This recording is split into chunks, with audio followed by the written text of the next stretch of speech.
Una mujer de 64 años fue asesinada el 3 de septiembre de 2021 en una habitación de motel. El principal sospechoso fue un hombre que tenía 22 años al momento del crimen. Durante la investigación se confirmó que ambos se conocían y que habían mantenido encuentros previos, lo que introdujo como elemento central la diferencia de edad y la naturaleza del vínculo entre víctima y victimario. A partir de ese punto, el caso se abordó no solo como un hecho violento, sino como un episodio en el que la relación entre ambos resultó determinante para reconstruir lo ocurrido. Si quieres conocer todos los detalles, te recomiendo que te pongas cómodo y veas esta historia hasta el final. El caso de Juana Rojas. Todos los días convivimos con la maldad. Somos testigos de la parte más oscura del comportamiento humano. El sufrimiento provocado por un individuo a otros es algo latente en nuestra sociedad. En Investigadores Criminales nos adentraremos en ese lado oscuro de la humanidad. Traeremos a la pantalla los más perversos crímenes y trataremos de entrar en la mente de esos seres que cometen los más terribles actos. Yo soy Mario y el día de hoy te traigo otro caso más. Pero antes de comenzar, quiero que me digas desde dónde nos estás viendo. Nos gusta mucho saber hasta dónde llegan estas historias. Tampoco olvides dejar tu me gusta y compartir este video si crees que a alguien más le puede interesar. Y ahora sí, comencemos.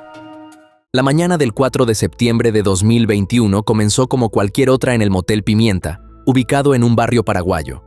Sin embargo, dentro de una de sus habitaciones se escondía una escena que rompería por completo la rutina del lugar. La noche anterior, cerca de las 8, un joven había llegado acompañado de una mujer mayor a bordo de una camioneta negra. Ambos ingresaron a la habitación número 3 sin levantar sospechas. Aproximadamente una hora después, el hombre llamó a la recepción para consultar el precio por pasar la noche y poco después se acercó a pagar una parte del monto, asegurando que regresaría por la mañana. Dijo que su acompañante se había quedado dormida y que ella completaría el pago al día siguiente. Tras esa interacción, el joven se retiró del lugar, dejando a la mujer sola en la habitación. Nada en su actitud alertó al personal del motel. Pero la mañana siguiente transcurrió de forma extraña. Pasaban las horas y nadie salía de la habitación. Un empleado, inquieto por la situación, decidió acercarse a tocar la puerta, pero no obtuvo respuesta. Ante el silencio persistente, optó por ingresar. Lo que encontró al abrir fue una escena desgarradora. La mujer que había llegado la noche anterior yacía en el suelo, rodeada de sangre, sin signos de vida. El lugar mostraba claros indicios de violencia. Sin perder tiempo, el empleado dio aviso inmediato a las autoridades. El reporte comenzó a circular por las radios policiales, activando un protocolo que, en cuestión de minutos, conectaría esta escena con una desaparición reportada horas antes en la misma ciudad. Mientras la policía procesaba la escena del crimen en el motel, la noticia del hallazgo llegó a distintas dependencias de la ciudad. Entre ellas, la comisaría donde un hombre había acudido horas antes con una preocupación creciente. Al enterarse de que se había encontrado el cuerpo de una mujer en circunstancias violentas, el hombre temió lo peor. Decidió acompañar a los agentes hasta el lugar para confirmar si se trataba de su esposa. Al llegar, sus sospechas se transformaron en una realidad devastadora. Allí, tendida en el suelo y parcialmente cubierta, se encontraba el cuerpo sin vida de Juana Elba Rojas de Cáceres, de 64 años, una reconocida psicóloga paraguaya. El informe forense elaborado reveló la brutalidad del ataque. Juana presentaba un total de 28 heridas provocadas por un objeto punzocortante, posiblemente un cuchillo de cocina. Entre estas lesiones, varias se encontraban en sus manos, lo que indicaba que había intentado defenderse. Otras estaban distribuidas en el rostro, cuello, pecho y espalda, además de golpes visibles en la boca. El estado del cuerpo permitió estimar que la muerte había ocurrido entre 8 y 12 horas antes del hallazgo, lo que apuntaba a que el ataque se produjo poco después de que la víctima ingresara a la habitación. Lo que hasta ese momento era una desaparición preocupante, se confirmaba ahora como un crimen violento. Pero aún quedaban muchas preguntas sin respuesta. ¿Quién era el hombre que la acompañaba? ¿Y qué había ocurrido exactamente dentro de esa habitación? Horas antes del hallazgo, la vida de Juana seguía un curso aparentemente normal. El 3 de septiembre de 2021, la mujer salió de su casa para atender a una supuesta paciente, una práctica habitual en su rutina laboral. Aquella mañana incluso había compartido en sus redes sociales un mensaje positivo, acompañado de una fotografía suya, como solía hacer con frecuencia. Nada hacía prever lo que ocurriría horas después. Ese mismo día, su esposo, Orlando Cáceres, había salido temprano para atender asuntos familiares en otra zona de la ciudad. Cuando regresó por la noche, notó de inmediato la ausencia de su esposa. Al preguntar por ella, su hija le informó que Juana había enviado un mensaje avisando que atendería a un último paciente antes de regresar. Sin embargo, algo no encajaba. La psicóloga solía estar en casa a más tardar a las 9:30 de la noche. Además, no respondía a llamadas ni mensajes, lo cual era completamente inusual. A pesar de la inquietud, Orlando decidió esperar, pensando que tal vez se trataba de un retraso justificado. Pero al despertar en la madrugada del 4 de septiembre y ver que Juana aún no había regresado, la preocupación se transformó en alarma, por lo que intentó nuevamente contactarla sin éxito. Algunas versiones indican que incluso se comunicaron con la supuesta paciente que Juana iba a atender, quien aseguró que la psicóloga nunca llegó a la cita. Fue entonces cuando Orlando decidió acudir a la comisaría para reportar su desaparición, sin imaginar que, en ese mismo momento, el destino de su esposa ya había quedado sellado. Según los reportes, la primera denuncia fue realizada alrededor de las 4 de la mañana del 4 de septiembre. Sin embargo, la incertidumbre era tal que el hombre regresó aproximadamente 2 horas después para reafirmar la situación y aportar más detalles. Orlando explicó que Juana había salido la noche anterior a bordo de su vehículo que estaba a nombre de su hijo. También indicó que el último contacto que habían tenido con ella había sido un mensaje de texto alrededor de las 8 de la noche. La información comenzó a movilizar a las autoridades, quienes iniciaron los primeros pasos para intentar ubicar a la mujer. En ese momento, aún no existían indicios claros de un crimen, pero el hecho de que Juana no respondiera a ningún intento de contacto elevaba el nivel de alerta. Mientras Orlando permanecía en la comisaría a la espera de noticias, sin saberlo, el caso ya había tomado un giro irreversible.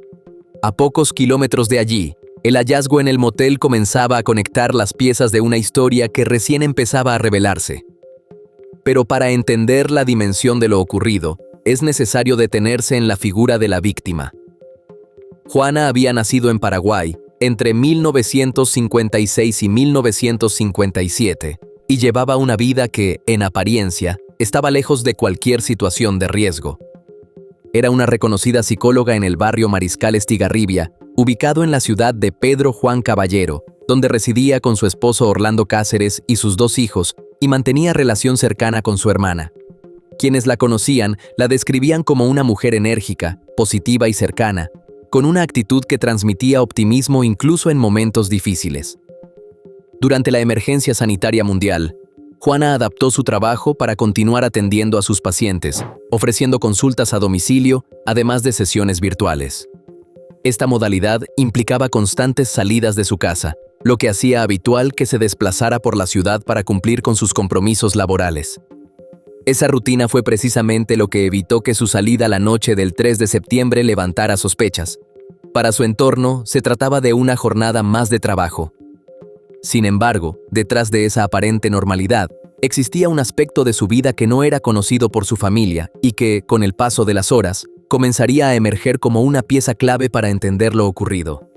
El mismo día en que se reportó el hallazgo del cuerpo, las autoridades realizaron un procedimiento que resultaría determinante para el caso, aunque en un principio no estaba directamente vinculado al crimen. En la ciudad de Ñemby, la policía detuvo a un joven identificado como Lucas Matías Prieto Cardoso, de 22 años. La detención no se produjo inicialmente por el crimen en contra de Juana, sino porque el joven tenía antecedentes penales y una orden de captura vigente por hurto grave. Sin embargo, durante el procedimiento, los agentes notaron un detalle que cambiaría el rumbo de la investigación. Lucas se encontraba en posesión de una camioneta que coincidía con la descripción del vehículo reportado por la familia de Juana.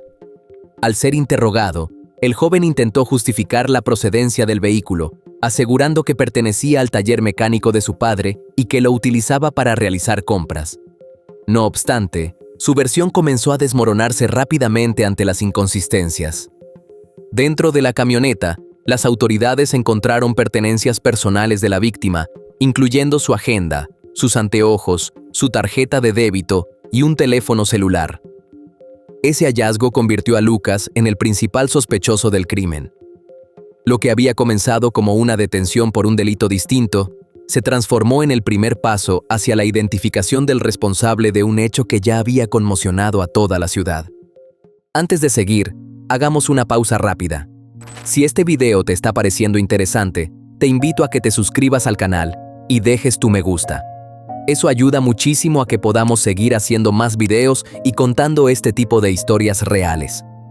Dicho eso, ahora sí, continuemos con la historia. Tras su detención, las autoridades comenzaron a reconstruir el perfil de Lucas, descubriendo rápidamente que no se trataba de un delincuente ocasional. El joven tenía un historial criminal marcado por múltiples denuncias por hurto, además de estar vinculado a actividades relacionadas con sustancias ilícitas y estafas. Aunque en redes sociales aparentaba trabajar como mecánico, personas cercanas aseguraron que llevaba una vida inestable, moviéndose constantemente para evadir a la justicia. Incluso, meses antes había robado una camioneta y un arma de fuego a un cliente de su padre. Además, una expareja relató que Lucas tenía un temperamento explosivo y que, aunque nunca la agredió físicamente, sí la había amenazado en varias ocasiones. La relación terminó cuando él desapareció llevándose todas sus pertenencias del departamento que compartían. Con este contexto, Lucas no tardó en confesar el crimen, pero su relato inicial dejó más preguntas que respuestas.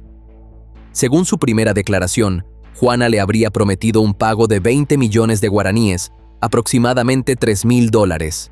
Sin embargo, al presentarse sin el dinero, se generó una discusión que escaló rápidamente. El joven afirmó que la mujer lo amenazó y que, tras un enfrentamiento físico, él la atacó con una navaja que llevaba consigo. Pero con el paso de las horas, Lucas comenzó a modificar su relato, dejando claro que la verdad detrás del crimen aún no había salido completamente a la luz. A medida que avanzaban los interrogatorios, el caso dio un giro inesperado. Lucas reveló que no se trataba de un encuentro casual, sino que mantenía una relación íntima con Juana. Según su declaración, se habían conocido aproximadamente 2 semanas antes del crimen, cuando él instaló un localizador en la camioneta que utilizaba la psicóloga. Desde entonces, comenzaron a comunicarse con frecuencia. El joven aseguró que Juana lo recogía en su vehículo varias veces por semana y que mantenían encuentros sexuales. Aunque inicialmente habló de pocas salidas, la revisión de cámaras de seguridad confirmó que la víctima lo había visitado en al menos 3 ocasiones en el hotel donde él se hospedaba. Pero su versión volvió a cambiar drásticamente. En un nuevo relato, Lucas afirmó que había cometido el crimen por encargo, asegurando que 2 personas le ofrecieron $10,000 para matar a Juana y que incluso había recibido amenazas contra su vida si no cumplía. En ese punto, señaló directamente al esposo de la víctima, insinuando que el móvil del crimen podría estar relacionado con un supuesto descubrimiento del amorío. Sin embargo, esta versión fue rápidamente desacreditada por los investigadores. No se encontraron pruebas que vincularan a Orlando con el crimen, y la hipótesis de un asesinato por encargo perdió fuerza casi de inmediato. Ante la falta de sustento, Lucas terminó regresando a su versión inicial. El crimen había sido resultado de una disputa por dinero. Con el principal sospechoso bajo custodia, el caso avanzó rápidamente en el ámbito judicial. El 5 de septiembre, Lucas fue trasladado de Ñemby a Pedro Juan Caballero para continuar con las diligencias correspondientes. Inicialmente imputado por homicidio doloso, la calificación del delito cambió posteriormente a feminicidio, luego de que se confirmara la existencia de una relación íntima entre el acusado y la víctima. Durante el proceso, Lucas optó por abstenerse de declarar formalmente ante la fiscalía, a pesar de haber dado múltiples versiones en etapas previas. Mientras tanto, la investigación reunió una cantidad significativa de pruebas, entre ellas, huellas de calzado en la escena del crimen que coincidían con las del acusado, así como fluidos corporales que lo vinculaban directamente con el cuerpo de Juana. Además, los registros de cámaras de seguridad reforzaron la existencia de la relación entre ambos, mostrando encuentros previos que confirmaban el vínculo más allá de cualquier duda. Con toda esta evidencia, la fiscal construyó una acusación sólida, solicitando una pena de 30 años de prisión para Lucas. La resolución final estaba cada vez más cerca, y con ella, el cierre de una historia marcada por violencia, contradicciones y una verdad que tardó en consolidarse. Luego de más de 2 años desde el crimen, el caso llegó finalmente a su desenlace judicial. El 27 de septiembre de 2023 se realizó la lectura de elevación a juicio oral, dando paso a la etapa final del proceso. El juicio se extendió durante 6 días, en medio de retrasos ocasionados por problemas de salud de uno de los jueces. Finalmente, el 2 de noviembre de 2023, Lucas Matías Prieto Cardoso fue declarado culpable del feminicidio de Juana Elba Rojas de Cáceres y condenado a 28 años de prisión. Sumados a los 2 años que ya había permanecido detenido, la sentencia cumplía con la expectativa planteada por la Fiscalía. El condenado cumpliría su pena en la Penitenciaría Regional de Pedro Juan Caballero, cerrando así el proceso judicial en su contra. Durante el juicio, la familia de Juana estuvo presente en todo momento, acompañando cada instancia del proceso. En contraste, los familiares del acusado no se hicieron presentes en las audiencias. Tras la sentencia, la hermana de la víctima expresó que no deseaba mal al condenado, pero sí esperaba una disculpa que nunca llegó. También señaló la frialdad con la que Lucas se comportó durante todo el proceso, sin mostrar arrepentimiento alguno. Aunque ninguna condena puede reparar la pérdida, el fallo representó para la familia un acto de justicia después de una espera prolongada. Así se cerró oficialmente un caso que comenzó con una desaparición inquietante y terminó revelando una historia marcada por violencia, engaños y una relación que permaneció oculta hasta después de la tragedia. Este caso no solo deja una víctima y un culpable condenado, deja también una pregunta incómoda.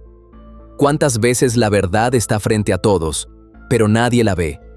Una relación oculta, decisiones personales que terminaron en el peor escenario y un entorno que jamás imaginó lo que realmente ocurría. Pero más allá de eso, lo verdaderamente alarmante es la facilidad con la que una persona con antecedentes, violencia previa y un historial delictivo pudo moverse libremente hasta cometer un crimen de esta magnitud. No fue un hecho aislado, fue una cadena de señales ignoradas. La justicia llegó, sí, pero llegó después de 28 heridas, y en muchos casos, cuando la justicia llega tarde, ya no es suficiente. Solo es lo único que queda. Y bueno, querida audiencia, hasta aquí una investigación más. ¿Qué opinan del caso de hoy? Nos gustaría mucho leer sus comentarios, ya que su opinión sobre los casos es muy importante para nosotros. Recuerden siempre hacerlo con el máximo respeto posible, tanto para la víctima como para los demás espectadores, y nosotros que los estaremos leyendo. Antes de irte, deja tu me gusta y suscríbete si aún no lo estás. Tampoco te olvides de compartir este video si crees que a alguien que conoces le puede interesar. Nos vemos hasta otra investigación criminal. Adiós.